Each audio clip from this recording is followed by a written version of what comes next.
Yeah, good afternoon to one and all. I'm very happy that we have been, I won't say consistently, but continuously doing the Alumni Meet series. And this is the 30th series. In one way, this is special because I was not very sure of that we would reach 30th mark. But I still hopeful that we should reach the 100th mark also, probably. Now, what is more special of today's Alumni Meet series? This is the third consecutive alumni talk, yet another by 2019 graduate batch. So consecutively, the last three Alumni Meet series, 28, 29, and 30, were all from 2019 batch. So I'm very happy to have one another person from 19 batch who has come forward to share his journey, his career journey with the current students and also with his fellow alumni people. This is special that in a way that he has always been something attached with core. And I don't want to name the industry or any specific company, but he was very reluctant to go to kind of a non-core job or a non-chemical engineering job. There's nothing like called non-core job, but I would say like a non-chemical engineering job. And by his career, he also showed that it is indeed possible that if you do really a good chemical engineering or CRE or whatever, fluid mechanics, you can still be a part of any process industry. So that's the journey of a chemical engineer, Gokulnath, in bioprocess industries. He has been part of now two bioprocess industries with almost like about 3.5 or 4 years of experience that he has uh, with taking, and he is also a very good in his Tamil. I think he often writes poems, and he often writes poems which who knows could one day become like celluloid poems of very good sentiments, so which captures the human emotions. So if anybody has his mobile number, if you just have to follow up his WhatsApp status, and you will see that there will be a flowering words with which, and he had greeted with that in the last alumni meet. And I'm sure this is an open invitation not only to Gokul, to all the alumni who will watching this now or who would watch eventually later in YouTube, to come down to Shastra this year in December for a grand alumni reunion of 25 years. With this, I once again welcome Gokul, and over to you, Gokul. Thanks. Thanks, Naren sir, once again for arranging this Google Meet 30th. So I'm really happy and good evening to everyone and thanks for taking time to join this. Uh, so directly, I'll just start my presentation.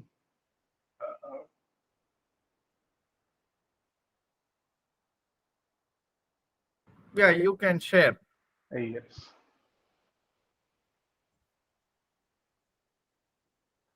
So hope my presentation is visible.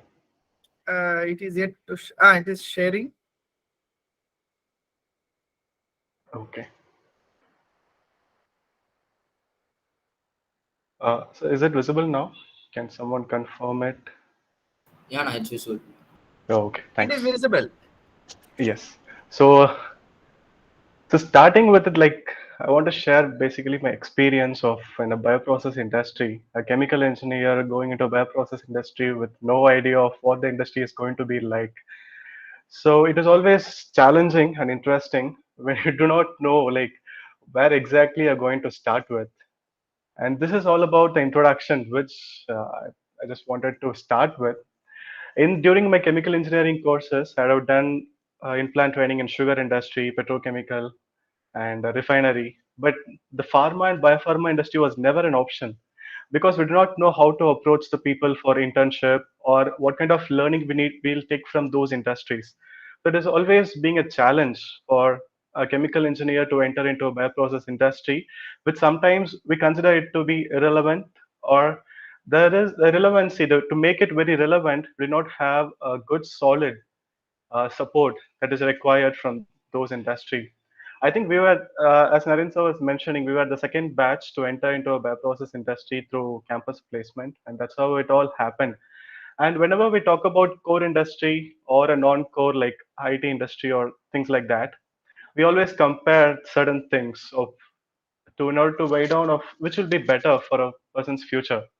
So to stick to a core industry, there are multiple options available, and bioprocess one of the good options, which I feel uh, is one of the good options a chemical engineer can opt to work with. So that is something I wanted to highlight in this talk. And second thing is like I enter into a bioprocess industry, Biocon Biologics Limited, which is located in Bangalore. So I started working in mAbs production manufacturing unit. It's actually so Biocon gave me a wide range of experience. Like I worked there for 3 years, and in this 3 years, I got an opportunity to work in multiple teams. So each team gave me a different experience, and it's something like it's very difficult for a person to shift between cross-functional teams, but somehow due to management involvement and all those things, I had the opportunity to work in three different departments which are completely working together but has a different roles altogether. And they are validation team, quality management system, and downstream purification. So these are the three different departments I've worked with. And later the experience which I gained, the process knowledge of this bioprocess industry, the document knowledge, and the guidelines, the universal guidelines that are followed in these industries have really helped me to enter into my current industry, which is again, it's a application of a bioprocess industry. So Pall India Private Limited, which is now merged with Cytiva. So now we will be called as Cytiva. So their main focus is on filtration and separation, and we work with pilot scale trials for these bioprocess industry. So this is how in the short map of journey which happened in my life. So that is interesting. So today's contents will be based on, so I'll give a just general idea on what is this biosimilar industry is all about and what are the different categories which are involved in the biosimilar industry and the functional teams. So what I wanted to establish is that how a bioprocess industry looks like if you're entering into a manufacturing sector as a fresher, and what are the options you've got to explore and what are the different departments in it. So I think that will give you a view on this industry. So that's how I wanted to scale up through. So phases of equipment validation, view and process validation, and then we'll go through some parts of quality management system involved in the manufacturing unit, and then the downstream purification, which is relevant to the process which we handle. So here comes a short introduction about this biosimilar industry in India. You won't believe, biosimilar industry is one of the growing market. Nearly about it's growing every year. It is growing by 5%. Like increase and demand for a biosimilar product is completely increasing in a country like India. Even investments in R&D is growing, and manufacturing establishments are happening, and companies are opening new mAb production manufacturing units. So that is how it is predicted that this industry is going to grow. And the first mAb which came out, like the biosimilar which came out, was hepatitis B in 2000. And biosimilar, which is nothing but the biologically, which is structure and functional wise, it mimics so something a biologic molecule. So that is, in short definition, it is called as a biosimilar. And Sandoz, which is really has a high market value and shares among the biosimilar manufacturing and production units. And India has, you won't believe, 127 approved biosimilars as of 2022 in the market, and listed as the categories of biosimilars. So we are part of chemical engineering. So I have worked, we know basically about this insulin and MAPS. So my part, which I worked in, is MAPS, which is part of a biosimilar, and all other manufacturing like epoetans and all those things are also taking place. But insulin and MAPS are playing a major key role in the industry because the investments are higher and the outcomes are very higher in the US and European markets, because most of the companies which are located in India are targeting the US and European markets majorly because of in terms of revenue growth and all those factors in mind. And these are the listed companies which are in India. So majorly we have the south and north regions. We call it sector A and sector B. So it is, I feel it is equally distributed. The biosimilar manufacturing units are equally distributed in India. So these are the industries we need to know when we are searching for a bioprocess industry like Biocon, USV, Dr. Reddy's Laboratory. We have Enzene. So why I've highlighted these companies is that their revenue is good. What they earn from the maps production, especially, is very higher comparatively, and they have their own R&D. So which means they develop their own molecules through research and development, and these companies recruitment are increasing every year. So that's why I wanted to highlight upon these companies so that we'll have an idea of what are the list of companies that are present in India which supports for the bioprocess and biosimilar especially. Yes. So this will give an overlook of the list of how the organization, how a bioprocess organization, and this is very specific to the maps manufacturing because I worked in a maps manufacturing. So this is how the maps manufacturing teams, departments looks like. So we have in total 5 departments, different departments in a manufacturing sector, which need to work together for the quality and compliance. And there are two major things which I would want to highlight, which are very important in a bioprocess industry. One is the documentation work, because documentation is something which tells that process has happened in so and so way, and quality and compliances are kept in place. So that is very important in terms of regulatory things.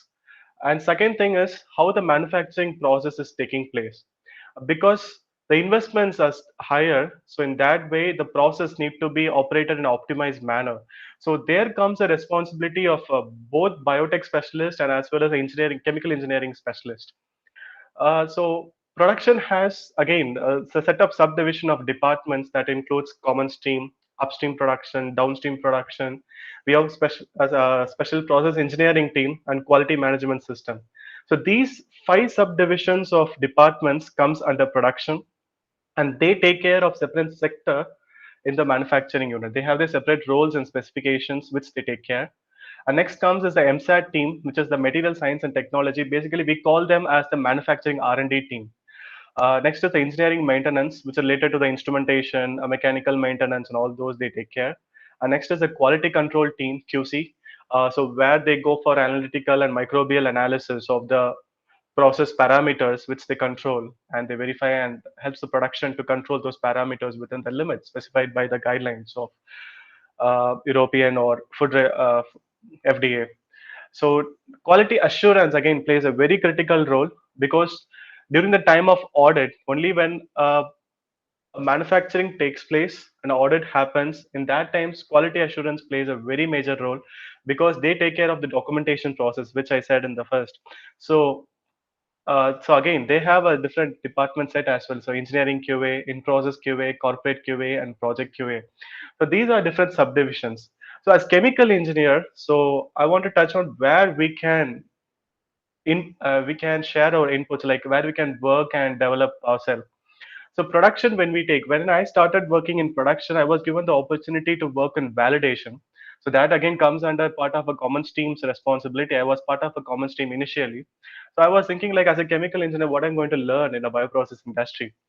It is always so because I'm a kind of a person who always look like what I'm going to learn, because I know it's my core industry. It's one of my core industry where I need to develop myself. I had the interest to do it. But when I started initially, everything was Greek and Latin. I didn't understand what is happening around in the industry, because we are never exposed and we never have an idea of how this industry actually looks like and what are the expectations from a chemical engineer in this industry. So when I started with validation, and I started to understand about the equipments which are present in the bioprocess industry and how these equipments are placed in such a way that it helps in the process. The flow of process is controlled by these equipments. So that's how it all started. So I started to learn. And next I shift to quality management system and then to the downstream purification. So these 5 departments which I've highlighted here, production, MSAT, EM, QC, and QA, so all these departments, we call them as a cross-functional teams which support each other in the process of maps manufacturing. So this is part of equipment validation. So there are certain sequence which we need to understand. So it starts with FAT, SAT, IQ, OQ, and IOQ, followed by equipment release and process validation.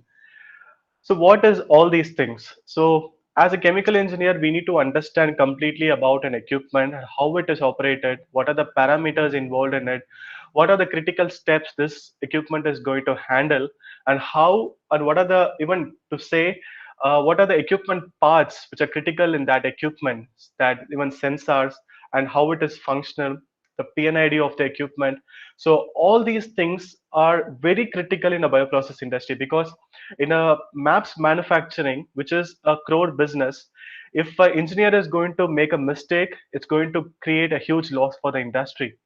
So as an engineer, as uh, as a responsible person, as your equipment owner who is going to operate and use that equipment, you need to understand the basics which are involved in it.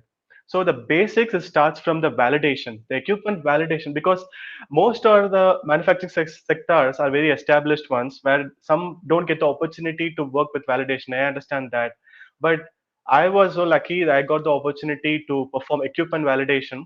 So for autoclave and part washer, I was given the opportunity to do it. So it all starts with FAT, which is a factory acceptance test. So this is usually performed at the equipment manufacturing site. So during in the equipment manufacturing site, there is something called as user requirement specification, URS we call it, which is a very critical term in the uh, mAbs manufacturing. So this user requirement specification is always based on the guidelines. So whenever a mAbs manufacturing is happening, it needs to follow the guidelines. Then the output, which is your product, which is your drug substance, it is going to be sold in the specific market. So to target that market, it needs to follow the certain guidelines, and those guidelines are very much applicable and available for specific equipment as well, because each and every equipment is very critical in mAbs manufacturing, or in any biosimilar manufacturing industry. So site acceptance test starts with the URS. Those vendors, those manufacturers, those vendor manufacturing takes place, and that qualification happens at the vendor site. Next comes the stage of SAT, which is a site acceptance test. So this we call it as vendor scope because it is still the equipment manufacturer's responsibility to ship the equipment from the manufacturing site to the actual mAbs manufacturing site. So that's how the flow happens. So once the equipment clears the FAT, factory acceptance test, it comes to the site acceptance test.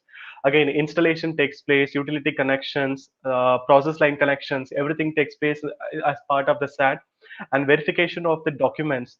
For example, electrical part documents, or the CE certificate, which is required for each and every component present in the equipment. So that is very critical part of SAT. Next comes IQ and OQ. So in all this process of FAT, SAT, IQ, and OQ, as operator, as equipment operator, you need to involve with the vendor and as well as with the cross-functional teams of EM, quality assurance, and quality control, or MSAT, and then validate the equipment. And IQ and OQ, installation and operational qualification, where you'll be checking the utility supply and whether it's coming at a proper temperature, proper pressure is maintained, how equipment is running, is the process sequence complete or not, or is there any problem. So it is like when the new equipment is purchased, which is worth $1 million.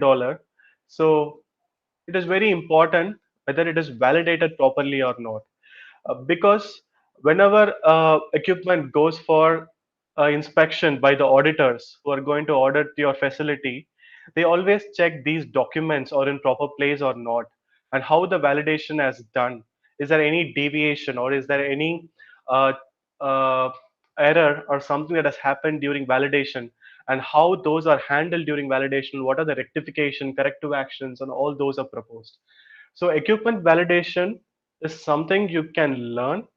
And if you are not getting the opportunity to do the validation, at least to go through the standard operating procedures and site acceptance document that are involved in it. So those are very critical to do that. So that's the part of equipment validation. So this gave me a wonderful experience of to understand the importance of how the equipment works and the process flow involved in it. Next comes the process validation. So now our equipment is ready for process. So now we, as an engineer, you need to learn. So now the first step of you have understood what is equipment. So whatever the equipment you're given the responsibility, now you have an idea of what are the things involved in it. Next comes the steps of the process that the equipment is going to perform and how you're going to operate it with your feed or whatever you're going to give to the equipment. So that is called as the process validation, where there are flow characteristics you need to map, temperature characteristics, and recipe verification, which is again a very critical thing, because as chemical engineers, we need to understand how the process workflow is going to take place, and what are the process lines which are going to be operational during the process, and how the sequences are connected in the multiple phase operations. So in that way, you need to map the complete scheme of operation, and if there is any problem in the equipment, how we are going to troubleshoot it. So here comes the knowledge of equipments, which are very critical and important, because for troubleshooting, it is very important that you need to understand the process first and how it is impacted. So that's how this process validation comes into the picture. And first 3 points which are mentioned, so water trials, we have performed different trials with the equipment. These are like demo trials which we perform. So first will be the water trial, which is always a standard one of any equipment you qualify in the bioprocess industry, because water standards need to be maintained in the equipment, by the equipment. And then comes the buffer trial, which try to mimic your actual product in terms of viscosity, in terms of product characteristics.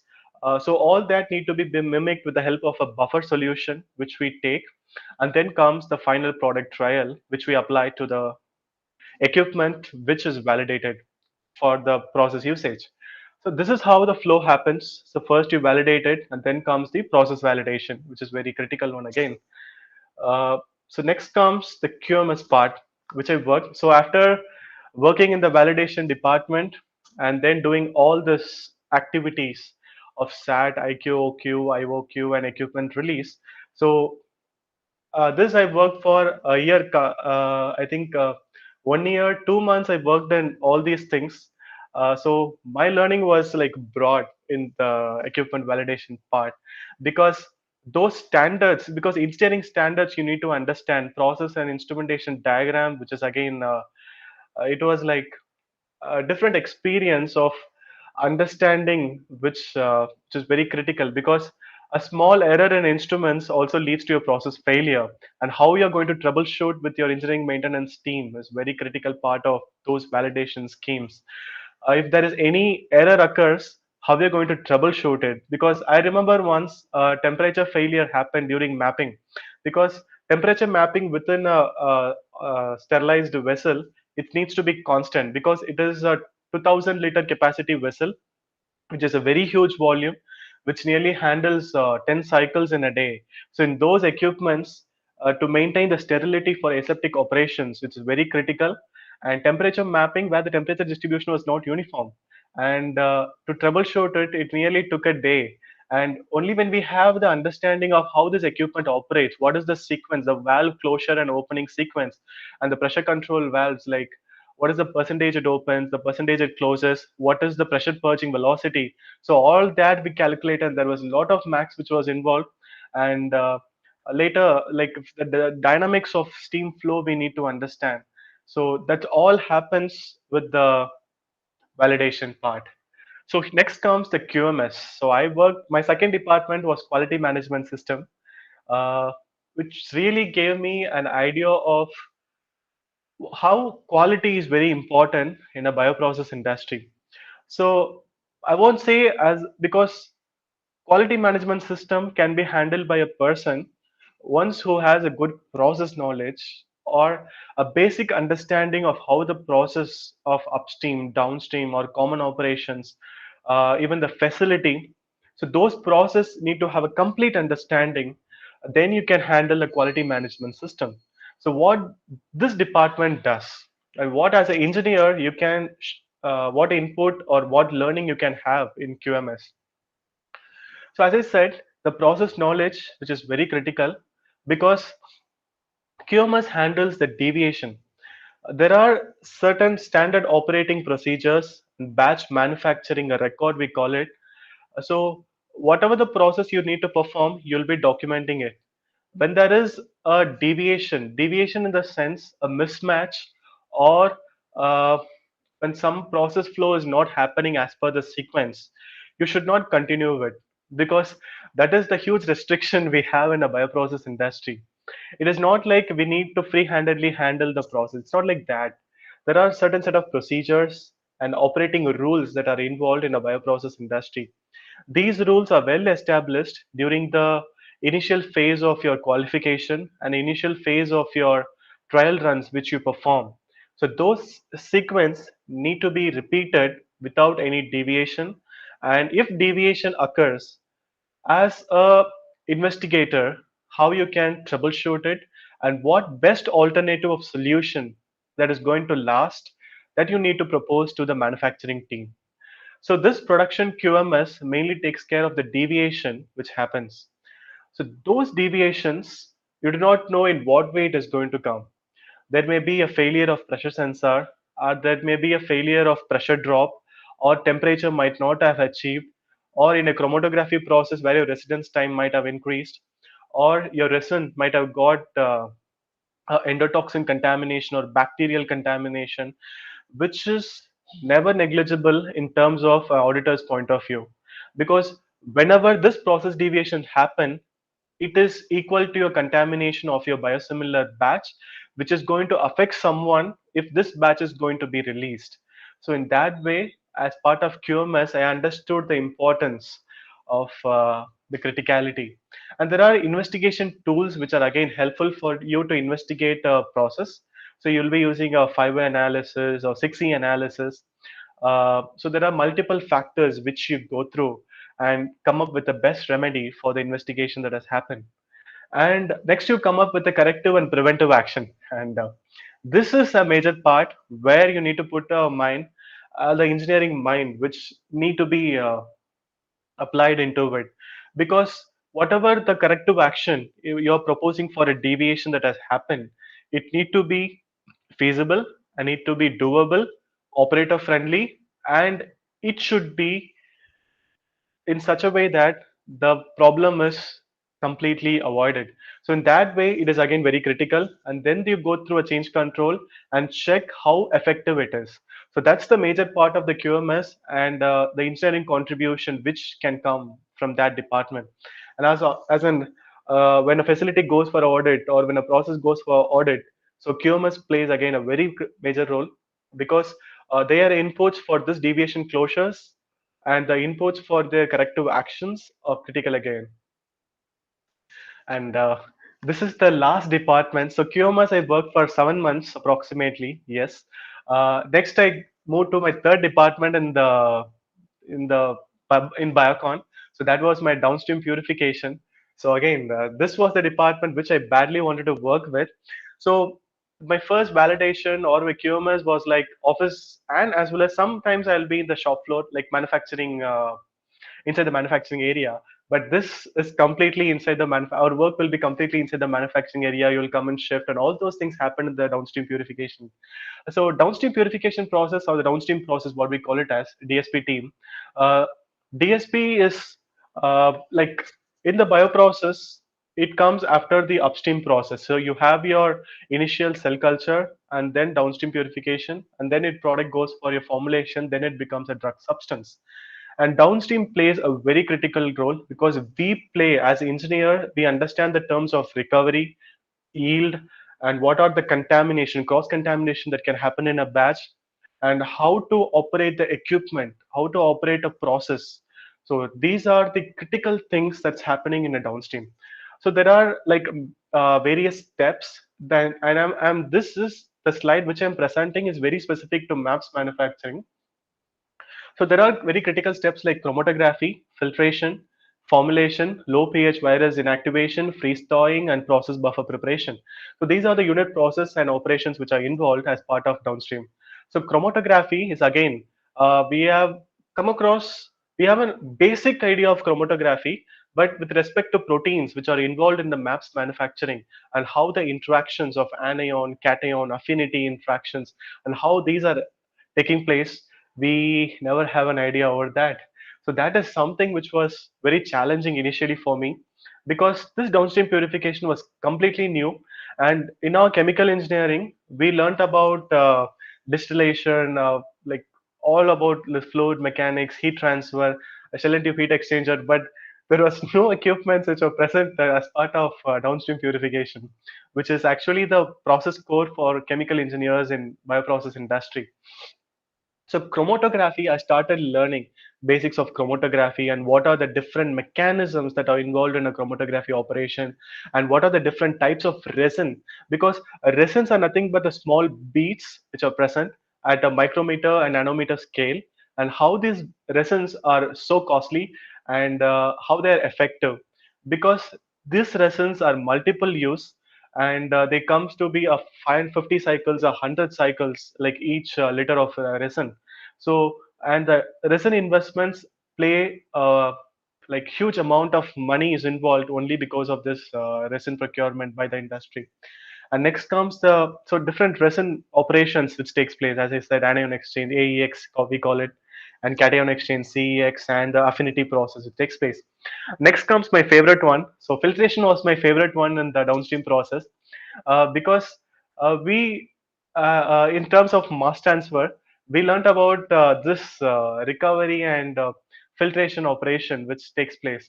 And there are different types of filtration which happens in the bioprocess industry, like DFF, direct flow filtration, TFF, we call it tangential flow filtration, and MF, microfiltration, which takes place.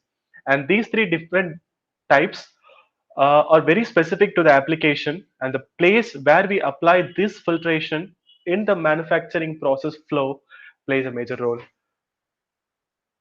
So next to highlight, so this is going to give a overview of the bioprocess downstream DSP process which takes place. And DSP starts, so you have your upstream cell culture which takes place for a week, 7 days it takes place.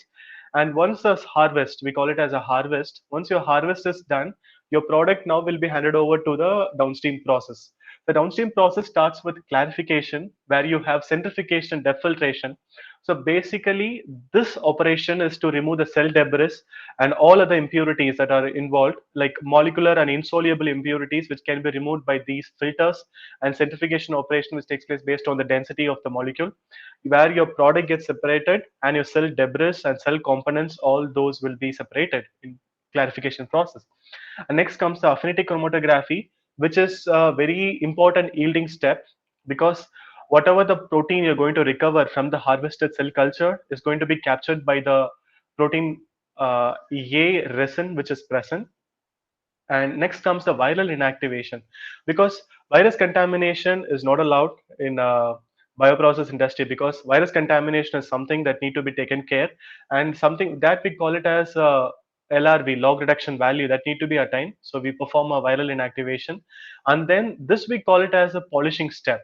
So affinity we call it as a capture step, and whatever is followed, the chromatography operation that follows afterwards, we call it as polishing steps. So this polishing steps of AEX and CEX operate based on the charges which are present over the impurities, and as well as the proteins which are not required, the undesired proteins we call it. And next comes the virus filtration.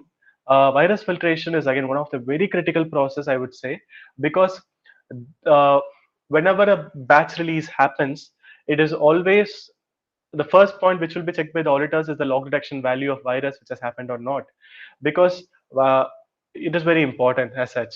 And next comes the tangential flow filtration, TFF, which is again operates based on the molecular weight cutoff, which I mentioned at as MWC.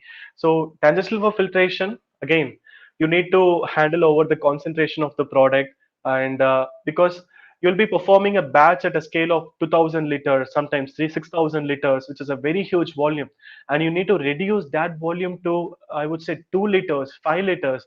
So that much concentration of protein which is going to happen, and protein concentration is not very simple, because there is going to be an other chain of problems that is going to happen, like aggregate formation, protein denaturing. So all those things need to be taken care only with the process parameters that they're going to handle in terms of these filtration operations. And once your TFF is completed, the product goes for formulation, where you add the excipients and the required additional buffers which are required or replaced and added. And then your product goes for freezing and thawing. So bioprocess, which is a very uh, humongous process, I would say, but this flow sheet which I've shared will give you an idea of steps involved, especially to the downstream process where a chemical engineer can work, learn, and gain input, give input. The learning could take place. So this is something to give a rough idea on the chromatography operation which takes place and the various step process flow steps which are involved. And chromatography, to put it in a very nutshell and easy to take in, so happens in two ways. One is the bind and elute mode and flow through mode. So bind and elute is nothing but your desired protein, which gets sticks to the resin, and then by changing the pH, you elute your desired protein. You collect it in product separately. So that's how the bind and elute works. Next is your flow through. Flow through happens where the impurities or the charged impurities in terms of anionic or cationic impurities are going to stick to your resin, and your protein is going to just protein is going to just flow through your resin column. So this is just to keep it in mind, these two things whenever you're preparing for something or however it may be helpful. These are the two basic and the present chromatography operation, bind and elute and FTM mode, we call it. Uh, so in the diagram on the top, you can have a look through of the phases involved. So like equilibration phase, bind and elute phase, wash phase, and then the re-QB phase. So whenever you treat a column, the column in the sense it is packed with the resins of particular volume. So those resins, these are the steps you'll be handling. In our chemical engineering, I don't remember we have handled any chromatography columns for extraction of solubles or extraction of organic proteins or something like that. So because I think biotech people have done it, but we have not done it in part of our labs or part of our projects, because we work with the reactions and all those things. Even these are also the processes which requires good understanding of how the process steps, volumes that need to be treated, and what should be the flow rate, so that you give a proper residence time, and all those things or factors are involved in it. Uh, so what are my learnings? So I was sharing all those things. So these are my learnings.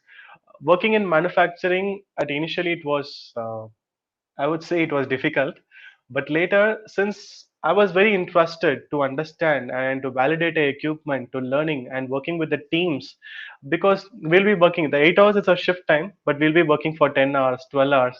But still, the learning was good. I was happy with the learning which I got. That gives an understanding of how this bioprocess is completely about.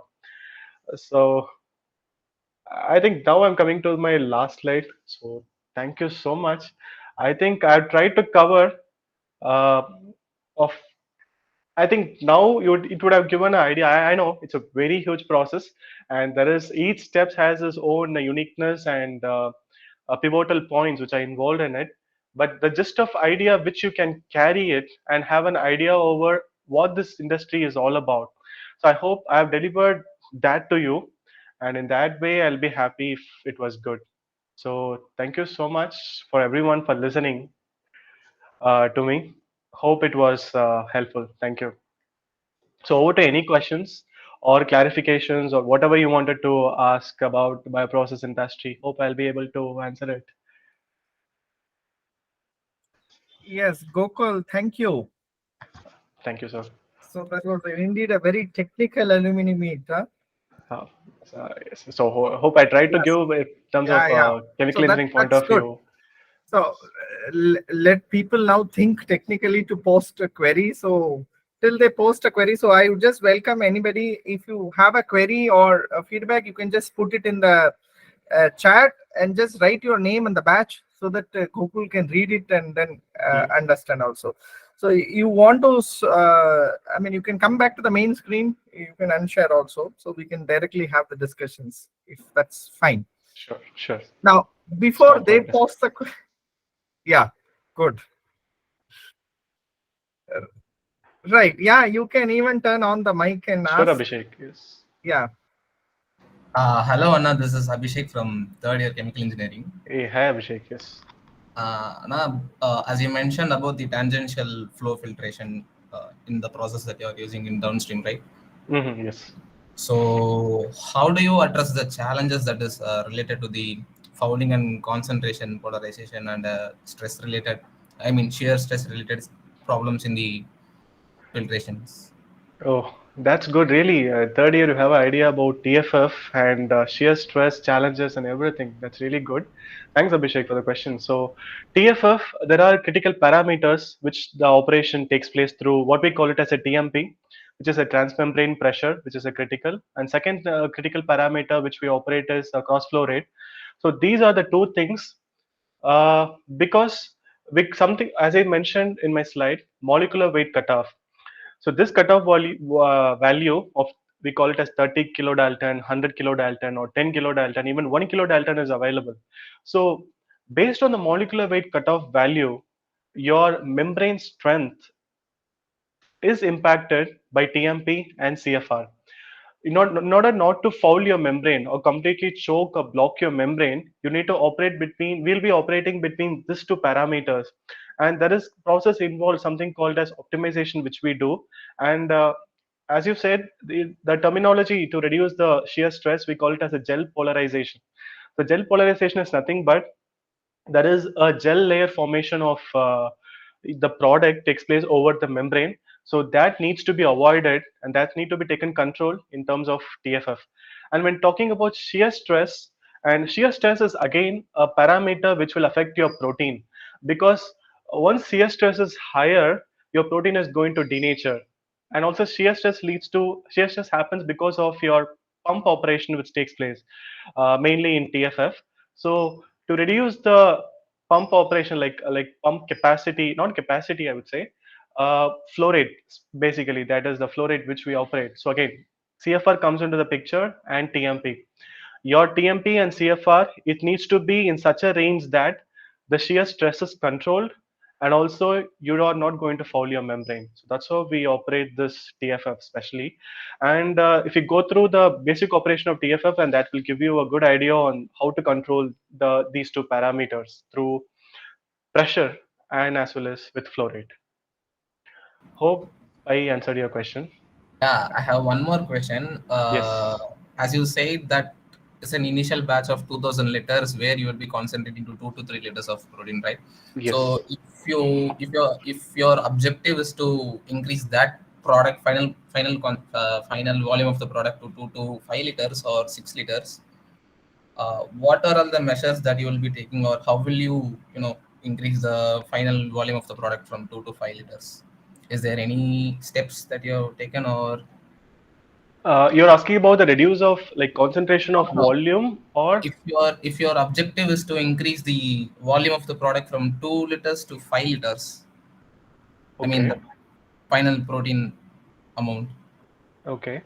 So how will No, you? so what we do is, see, basically the upstream starts with the higher volume. They start with the 2000 liter harvest volume. And as the downstream operation, purification, and recovery of protein which is taking place, we'll be concentrating the protein to a lower volume, very lower volume. I would say it is uh, sometimes it is 10 times, 50 times, 100 times lower volume. We come to even 2 liter of concentrated protein. For example, to make it in numbers, I think that will give a good understanding. At upstream, at 2000 liter scale, it will be 2 gram per liter. When it comes to final TFF scale, it will be somewhere around 120 gram per liter or 200 gram per liter. So that much volume reduction which takes place. So which is actually the reduction of volume which takes place from the upstream to downstream. I mean, from the start to the end of the process. So we don't increase the volume as such. Okay, Is now that what you're looking for? yeah. I Okay. have one more question. Yes. Uh, what are all the criterias that you look for while selecting a filtration? I mean, like selecting a filtration process. Ah, okay. See, as I said, the filtration, or there are basically there are three different types of filtration. So whatever filtration you perform, there are, it depends completely on the feed material which you choose, first thing. And because the feed material determines your pore membrane, like pore size, because filters are nothing but these are basically work on size exclusion of the feed particles which are present. So feed material characteristics are very important, whether it's a viscous fluid or a particle high fouling fluid. So that's how you characterize a feed. And second most important is that the compatibility with your membrane. So whatever the membrane, sorry, there are different set of membrane which are present, like polyether sulfone, PVD or polyvinylidene difluoride membrane, PTFE membrane. So the membrane compatibility which with your feed also plays a role for your membrane selection. So this is the two basic thing: feed characteristic and the material MOC, like membrane MOC, material of construction, which determines which filter you're going to use for the process. And your pore dimensions, again, that also very correct, very, that's the important thing for size exclusion unit operation. Okay, Nath. Thank you, Nath. Yeah, thanks, Abhishek. That Yeah. was a good Next, question, we really. take from Sesha Hariharan. Oh, So, sure. yeah, Sesha Thank you. Hariharan, you can go on. Yeah. Actually, I don't have any question, but I thanks for delivering this wonderful speech, because your topic is so catchy. So because I'm also working in pharma industry. Oh, okay. That's very nice. It was like driven back to 10 years back. I'm attending chemical engineering courses. It's so technical. It's so nice. And the second one is to fellow juniors, or like fellow people who are studying there, as what Gokul told, right? Like there are a lot of opportunities in pharma industry. The growth is tremendous in last 2 years. So I recommend everyone to go through what pharma industry have a lot of job opportunities are there.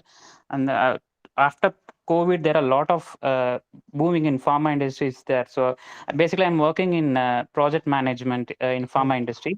So maybe in a couple of weeks, I also want to give in my seminar like what we had today. Like even in non-chemical engineering jobs, that also offers chemical engineering students. Like since I'm project management, so I'm working on the delivery of projects. So maybe in a few weeks, I will share some presentation to you guys. So wish you all the best to everyone. Thanks, Gokul.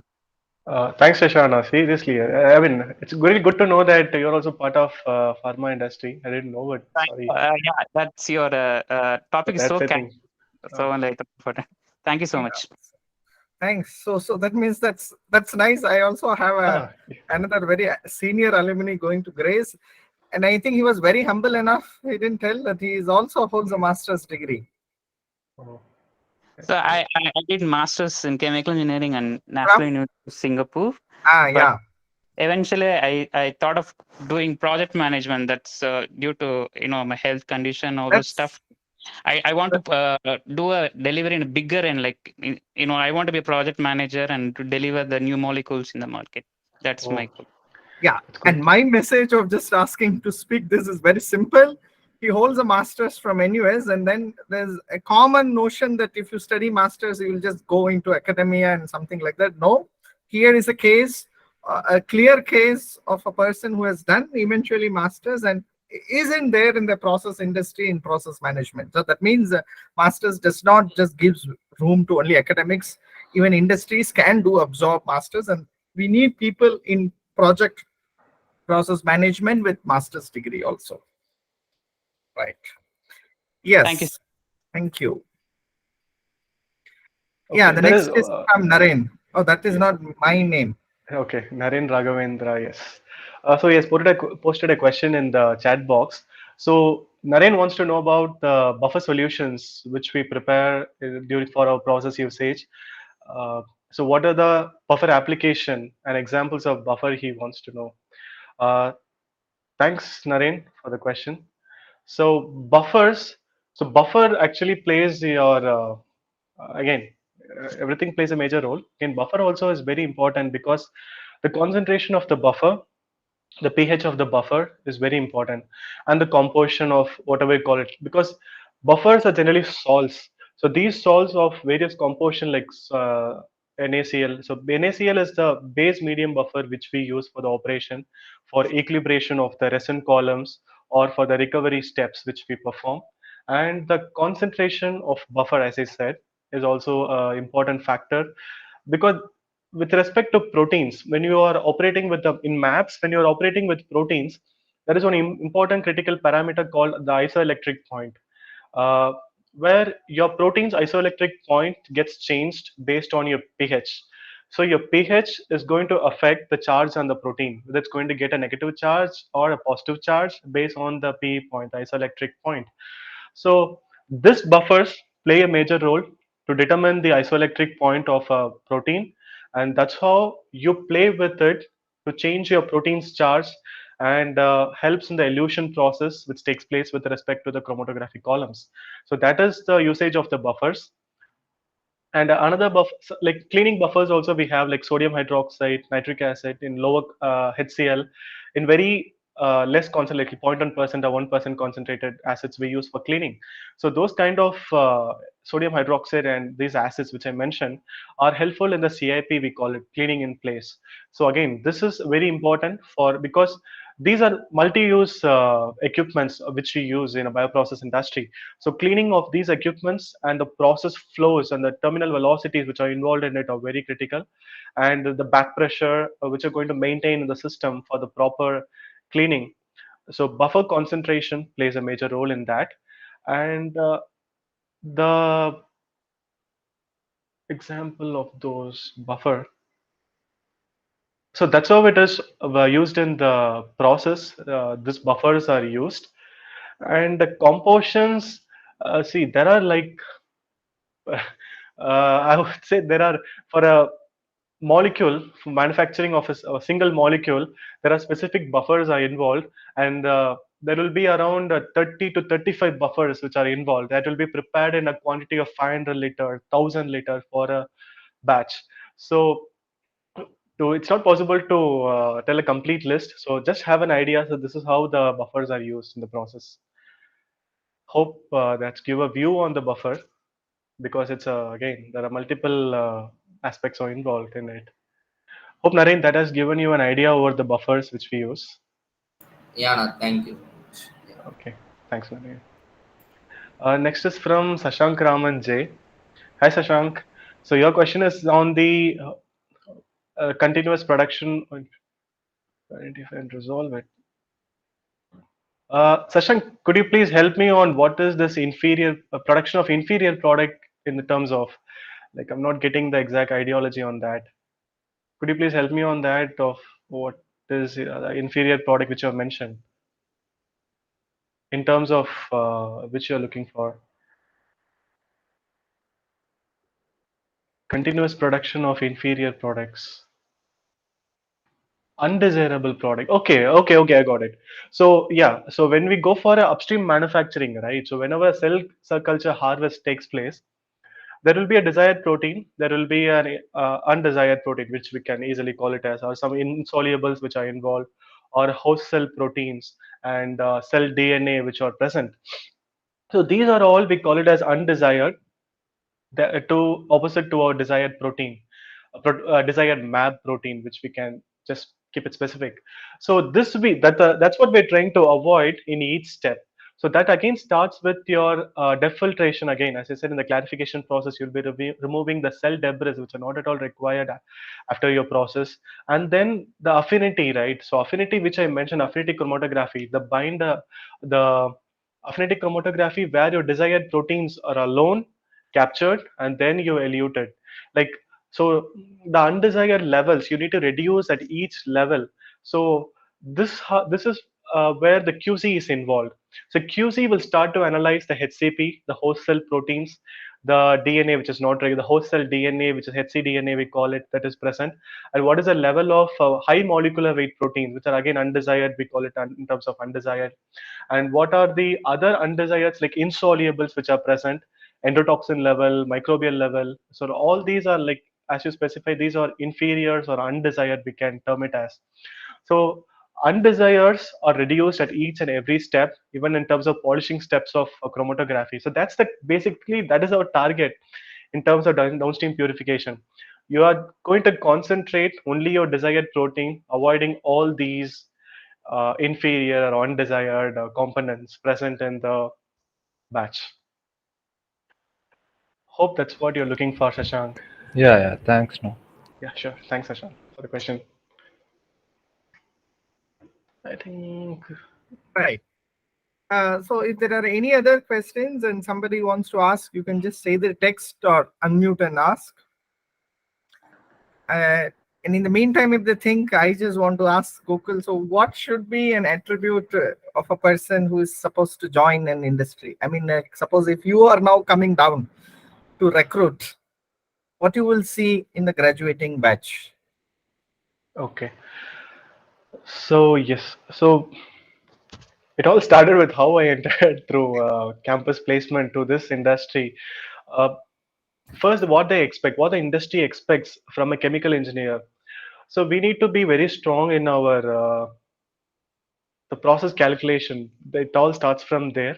So process calculation is one of the very important subject because most of the operations which we handle, right? So we are dealing with percentage of recovery, mass balance, energy balance is not much applied, but still energy balance is required in terms of cost evaluation and the economics of what is the investment of what is investment per cycle and what is the return per cycle. So those economic calculations, so those kind of basic concepts in our chemical engineering, you need to be very strong. So that's what I think when I started to learn and relearn, unlearn, relearn and certain concepts of chemical engineering. So these are the concepts which I've gone through.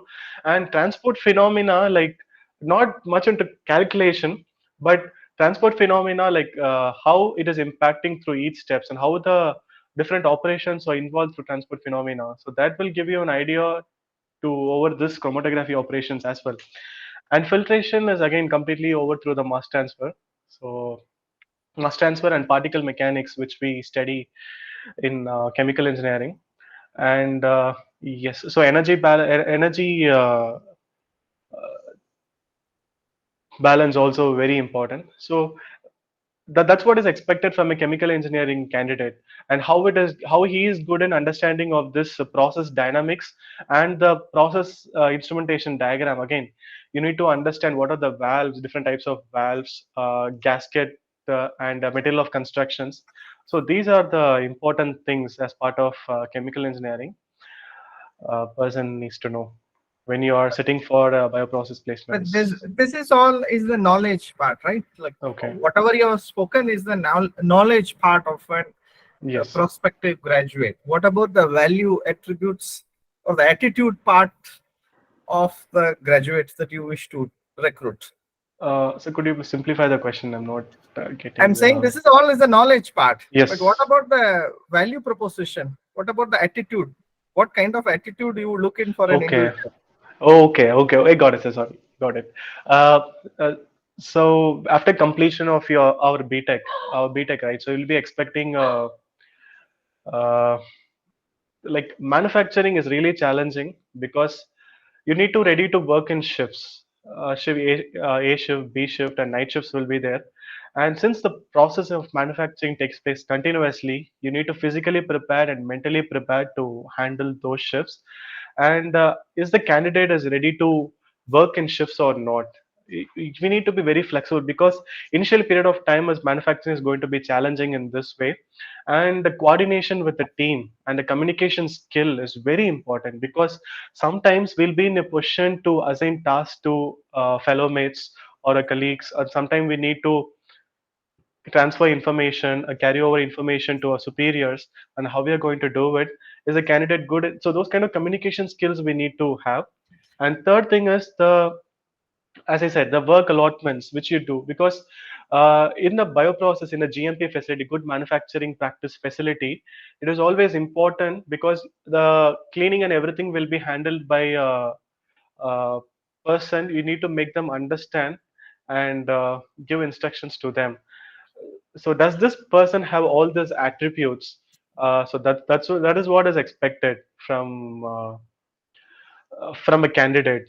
So whenever he's looking, and also like that's what we need to be very flexible here because nothing can be compromised in a bioprocess industry because operation is very critical, and you need to take your ownership of for your own action. Because first you need to have a good understanding, then the ownership comes, and then you take up the responsibility. So that's how we go through and grow through in the bioprocessor. Okay, so let us go through the next two questions Yes. So question is from, from Harris. Harris, yes, Harris. Harris. Harris, Okay. yes, sir. Harris. Yeah, you Harris. read that. Yeah. So separation process, amount of yield and quality purity as protein are meant to be consumed. I guess everything are considered up to some point. That's what I like. As I presented, like those are the basic steps of operations. Basically, there are two only: chromatography and the filtration operation, which are involved in the segregation or concentration steps. So that is the processes, unit operations, and process are involved in terms of MAPS manufacturing or any biosimilar manufacturing for that concern. It can be insulin or anything. So that's how the separation process we use. Isolation of protein, instead of considering it as isolation of protein, we can term it as concentration of a desired protein. So that will be the right terminology or the objective of our process, which we do. Amount of yield and quality and purity, yes. So this again, so I want to touch on your uh, view of quality and purity of proteins, because quality and purity is very essential, because this is going to be injected to a patient, because these are cancer drugs, which are monoclonal antibodies are cancer drugs, mainly treated for breast cancer or bone cancer or in the global markets for the patients. So their effectivity and their stability is all analyzed by the research and development, and so based on that, this buffers or whatever we use is selected. And there are control parameters, as I said, like high molecular weight consistency, and what are the impurities which are present, like so those need to be in a particular percentage, and those are analyzed at each and every step. So each and every step of what you perform in your operation, you take samples and give it to QC team for analysis, and only if the sample clears, you'll be moving to the next process. Otherwise, the process will be sometimes repeated, or your batch is going to be, I would say, drained. Again, a crore is lost. So that kind of criticality comes in terms of your purity control or your quality and compliance, which is involved in this business of manufacturing. Okay, sir. Hope that's what you're looking for, Harris. Yes, yes, yes, sir. But also, Sure. like, does these excipients we use, right, for these Okay. carrying of proteins? Haha. So each and every protein, I guess, it should have the like specific excipients, or do every excipients work? Just work it all. Okay. To give it in a nutshell, so these are developed by the research and development teams initially, where they do it in a lab scale. So excipients, as we mentioned, these are for there are certain parameters which are controlled by these excipients, like self stability, shelf life, what we call it as, for the drug substance, and also this sometimes acts as a medium to hold these proteins, where the to avoid protein interaction, forming of aggregates. So these are the certain things, and physical properties like look, I mean look in the sense like uh, transparency and color change of the protein, all those things are controlled by these excipients. So that's how this excipients play a role, and it is very very specific in terms of concentration and in terms of the chemical composition with respect to the drug substance which are involved in it. It is very specific, yes.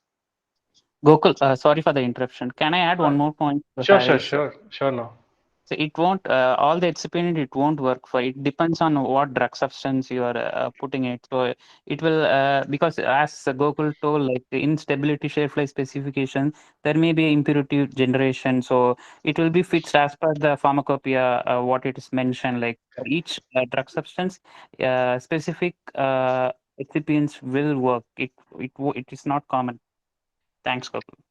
Thanks Okay, a lot. okay, thank you, thank you. Also, like another question is like, how was I? Yes sir. Um, uh, wait, I'll ask once. Just carry on. I'll ask another question. Okay. Sure, Harish, no problem. So next question Okay. is from Aditya PG. Uh, my query is about what challenges you faced in changing teams. Okay, so how easy or difficult it is? Definitely, it is very difficult, because once you enter into a department, it demands to work, like they expect a person to work in the team for minimum of 2 years nowadays. So it is fixed. So my change happened because uh, it is not like, so if I say that, it will be like it is not a self boost or something.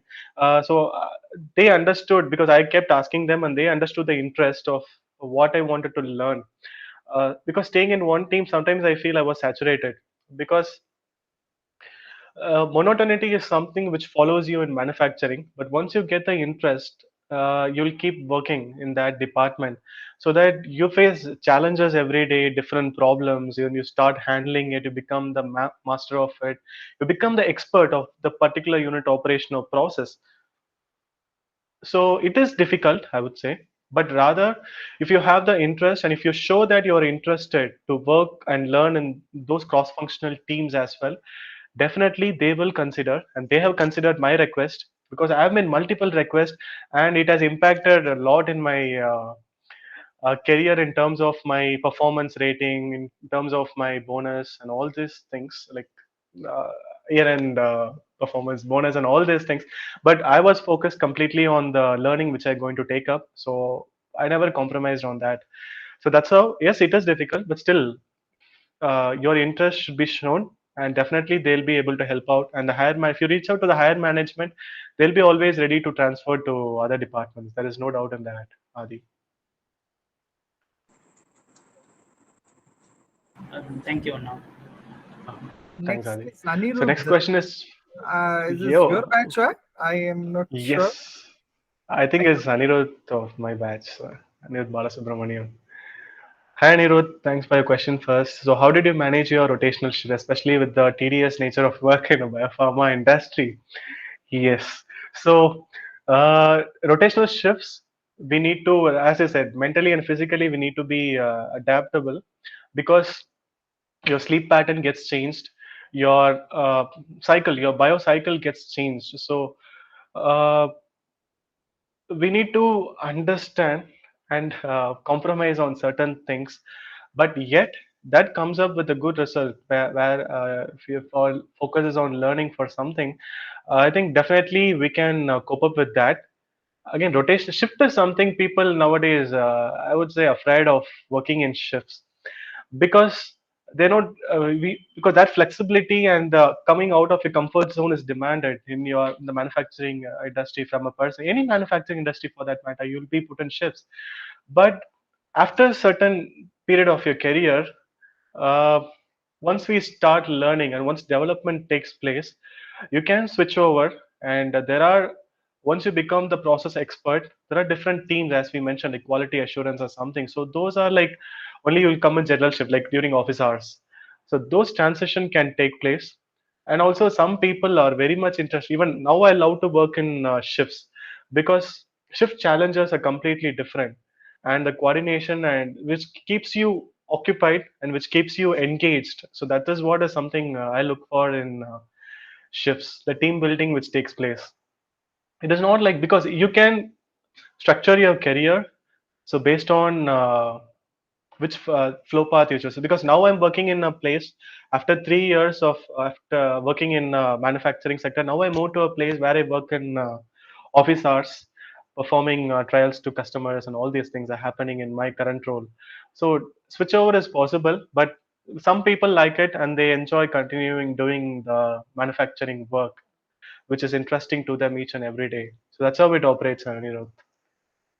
It depends on the person completely. Yes. And I would say you need to be very flexible and be out of your comfort zone and ready to take up the challenges.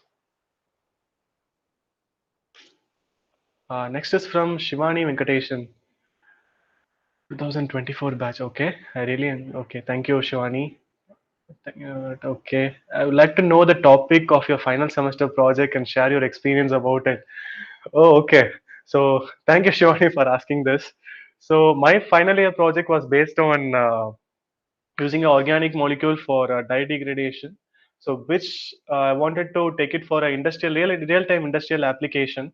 So we got an organic molecule where we capped up with some nanoparticle, and that nanoparticle was applied over this industrial dye which we procured from textile industry, and we worked on the different parameters which are involved over this synthesis of this nanoparticle capping over that organic substance. And I remember presenting this idea in Mumbai, I think for a chemical engineering conference. So that project was something which really uh, made us to connect with. We tried to apply our chemical engineering concepts over that. So dye degradation was was my project in my final semester, and I worked under Arvind sir in my final semester. So that project is taught me a lot on this degradation concepts, synthesis of nanoparticles, and UV spectroscopy, and so all those things was my final year project. I mean, I can. Yeah,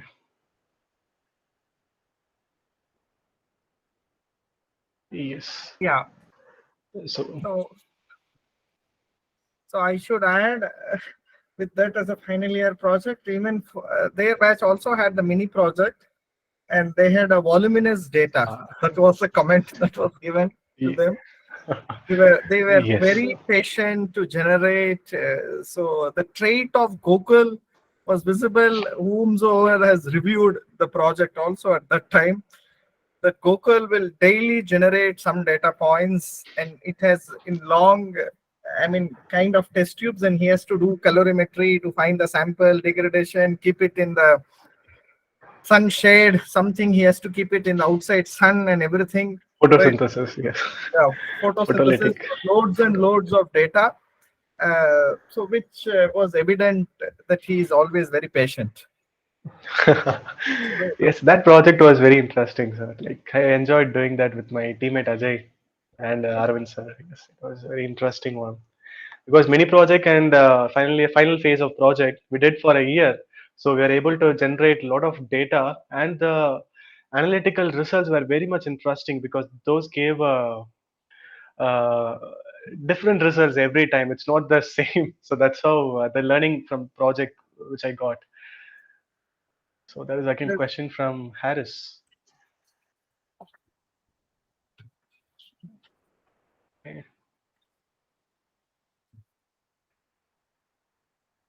That's good. Okay, fine. So now the industry concept is changing. Like to specific about Biocon, I can comment on even other industries altogether. Now that the recruitments or what we call it as intakes are taking place in two ways. So especially for Biocon, they are taking in terms of internships. Yes, internships are offered in manufacturing where like I mean you will not come and shift in internship, but you need to work for a period of 6 months where you're given a particular amount of stipend based on your BTech or MTech qualification. Stipend amount is specified. Sorry, specific amount is specified, and you'll be working for 6 months where your learning is for 6 months, and then based on your performance and the learning outcome, which how much the extent which you have learned. So based on that, you'll be confirmed and you'll be appointed as an employee. So the internship opportunity to work for a period of 6 months is one thing. And second thing is now they are coming up. I'm not sure about the exact terminology of the concept, but they are taking in terms of contracts. Like contracts are not the right term, but we'll keep it as a contracts where a person works for 1 year. Again, there is a after graduation. I mean, this happens after graduation. So internship can happen in your last semester. A period of 6 months is required. uh, so this contract, second thing which I'm talking about, contracts is for nearly 1 year.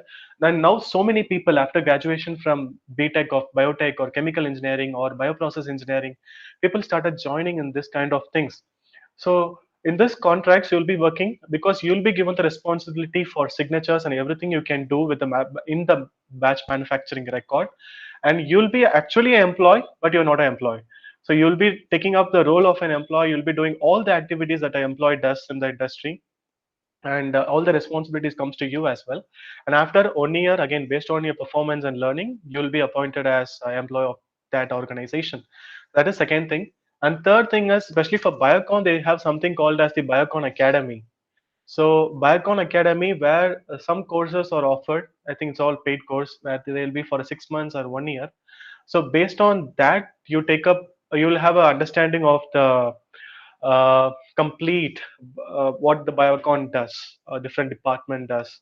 So they'll teach you everything, quality aspects, and everything will be taught to you, and then they absorb you into the industry. So these are the three methods or the three pathways where a graduated engineer or a final year candidate can enter into especially biocon. And placements do happen for freshers because nowadays, as I mentioned, a lot of biocon, Reliance for that matter, DRL, even Intas, so all these kind of pharma industries, like, so these are like expanding their manufacturing unit. So you can, they are looking for freshers. Even plasmagen, now gene therapy is again a completely new concept which is coming up in India. So gene therapy industries like pharma NXT or plasmagen is opening up new manufacturing sites. See, manufacturing means you have all these departments. So all these departments are going to take up freshers or fresh engineering graduates. So that's how it's going to operate in the future as well. Uh, Okay, now, thank Hope you. I'm clear, Harris. Yes, ma'am. Yes, ma'am. Thanks, And Harris. I guess the word for those contracts are bonding, I guess. Yes, you need to work for a year. Okay. Okay, now, thank you. Sure. Thanks, Harris. Oh, so anyone else? There's one Any more, Gokul. questions? Oh, okay. Sorry, I missed it. From Jovita. Hi, Jovita. Thanks for the question first. So, can you share the experience when you entered as fresher in the industry? Do you manage the challenges and okay, how do you manage the challenges and give tips to? So, I always reach to mentors. I think sometimes I've reached to Naren sir or to my seniors or to my managers as well, because definitely when we enter after graduation, from after graduating from chemical engineering, when we enter into a bioprocess industry, uh, everything will be new to us because we haven't seen such quality and compliance and documentation, because there will be loads and loads of documentation work which will be involved both from the projects team as well as from the manufacturing team. So everything like documentation handling again is very important. And challenges, yes. First thing, even to sign any GMP, good manufacturing practice document, you need to think twice or thrice at initial stages, because I have faced very difficulty to go for signatures, because one entry error will ruin your life, will give you a bad remark over from your managers. And there are even to correct your own mistakes. Or suppose you are taking any process reading of a temperature, or pressure, or monitoring your performing, and then taking up those readings. If you want to make any small corrections, initially I was very doubtful to do it because I never had an idea of what is the GMP practice of a candidate should know and the documentation procedures involved in it. So that learning we should have when we enter into a bioprocess industry. Then you will have confidence over execution of the documents, because execution of documents is a very critical and crucial for a bioprocess industry. And those challenges, once we start doing it, we'll learn it. And also from our seniors, we get assistance and help and support from them. So that's how we manage, because you can reach out to your managers as well. They'll be very free, friendly to help you out.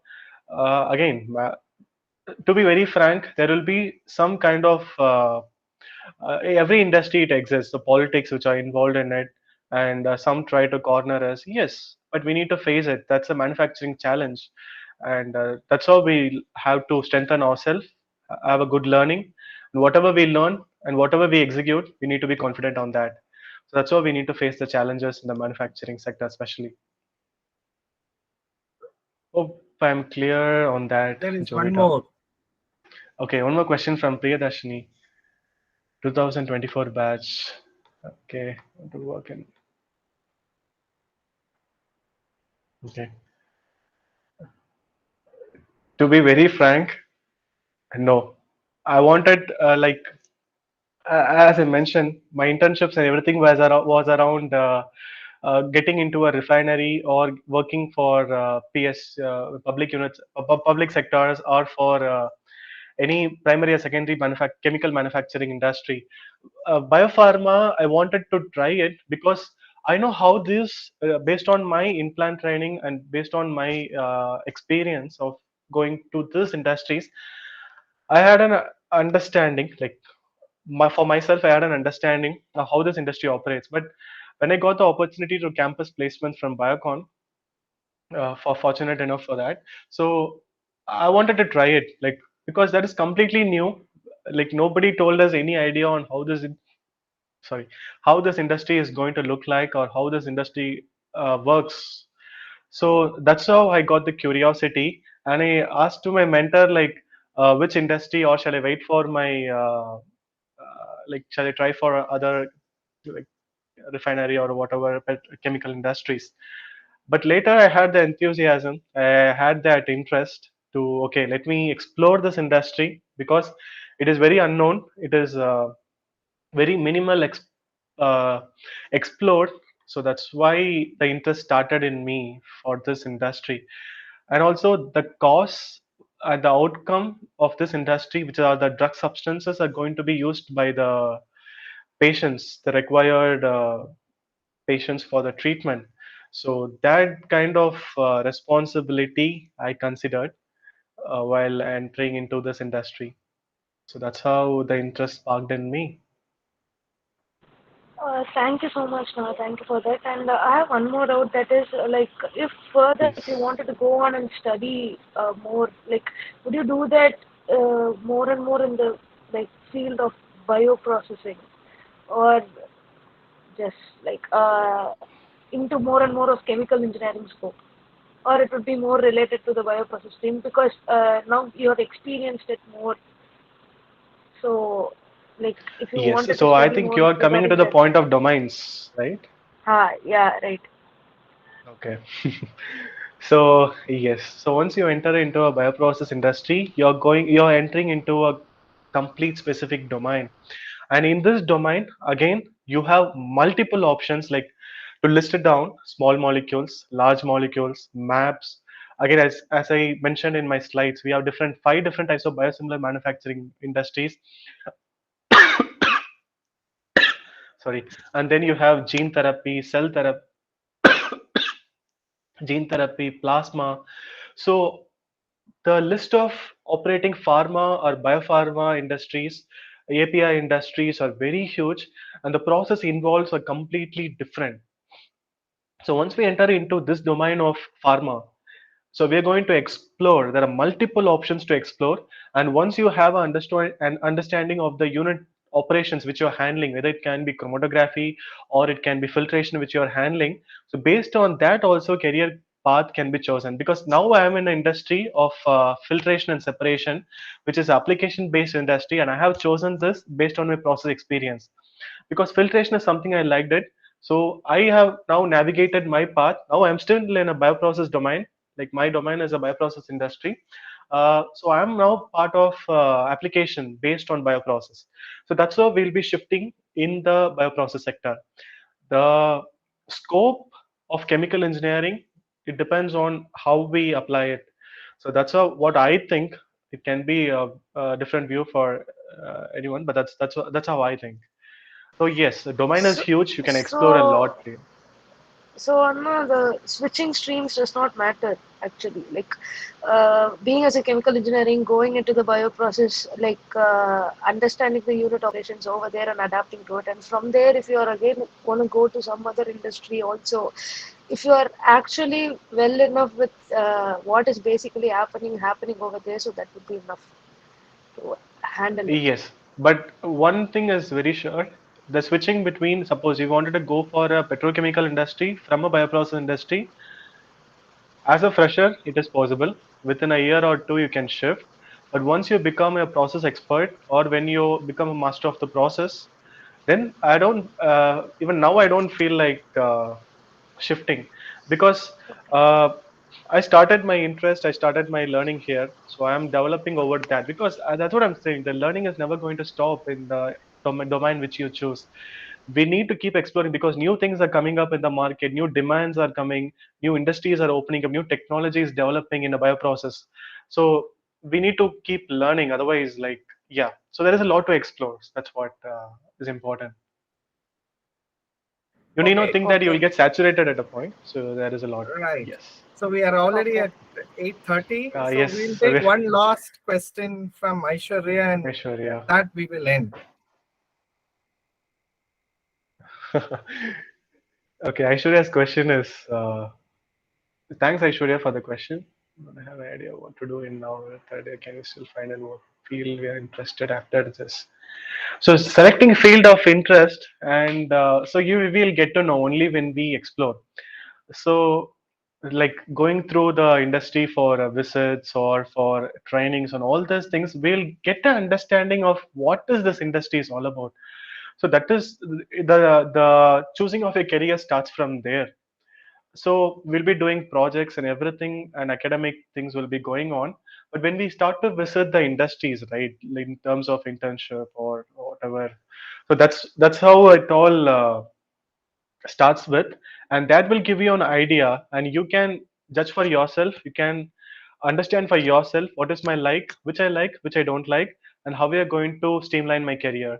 So in that way, these industrial visits or your in-plant trainings comes into plays a very major role in choosing your career, and you need to be focused and passionate about your entering into the core industry, and start analysis. So like start analyzing for yourself which will be suitable for me, and how flexible or how ready I am to put myself or spend my time in the future to work in a particular industry. So based on that, you start working it, and definitely you will uh, start collecting the ideas, and you'll start uh, working upon it. So that's how I think we need to start. That's how I started. So exploring different industries, and then choosing one sector, and then going in through that domain. So that's how it operates. Nothing else like that. Or get experience ideas from people who are working in that industry. That will give you an idea as well. Okay. Yeah. So Thanks, yes, Gokul. So that is really nice. We had a yes, very exhaustive uh, yes. discussion session. So if somebody wants to just give a final appreciation remarks, you are welcome. Anything I can improve. Yeah. Only thank you so much, Anna. So good. And do visit us for the cave this time also now. And also Oh, during the alumni meet. I've already met you during the last cave when you came oh, okay. over. Yeah, Yeah. yeah, Bausan, I remember seeing you. I mean, like, I Oh, Right. okay. actually saw you, and then the name I recognized. You were that person who spoke that day on Cape. I remember it was. Good. So Yeah. Okay. that is also a message to all. Gokul always have a very I won't say very strange, but very neat attribute of always visiting campus whenever he's there. Even today, he's not in his place where he's supposed to be. He's actually come for a holiday to his home. Yet he chose that even when he's holiday, he will speak to his alma mater, and that actually sums up what is Gokul. Right. He has I think almost every 6 months he had visited once. I have seen him. Right. Uh, Only today probably like if it was a working day, I think Gokul would have been there at Shastra. Right. So That's high work. Thanks, sir. that's something all juniors should also imbibe, that what it means by connecting to an institution. Now, with this, I think I would thank Gokul, and that was really wonderful. It was a very technical alumni meet, rather, I should say, right? From a very colorful person, right? So that's nice. And from all of the current students, alumni who have joined us for this, I render my thanks. And I wish we will continue this alumni meet for many more. So let this 30 become 100, and we will celebrate many such jubilees. And this is also an open invitation to all the alumni who will see this video later on in YouTube, or to the current students, that when you graduate and when you earn a good experience, please come back and share your process, your career to the fellow alumni, to the fellow juniors. It has nothing restricted to whether somebody has to be there in chemical engineering or otherwise. It is just the career journey, and your career journey can be a learning point for someone else to also better shape their own. With that, I thank Gokul. Thanks a lot, Gokul. Thank you so much, sir, for organizing this G Meet, and it was really helpful. And for me, it was. I'm so much thankful for all the attendees who are here, for your time and spending nearly, I think, 1.5 hours we have spent here. So I think it was. Hope my presentation was useful and give a glitch of idea over this bioprocess industry. And you can reach out to me anytime. like I'll be able to help out from my end to the best possible. So thank you so much all, and thanks to Naren sir again for organizing this event and for the Right. common good. Yeah. Thank you, sir. Thank you. So I'll just stop the recording.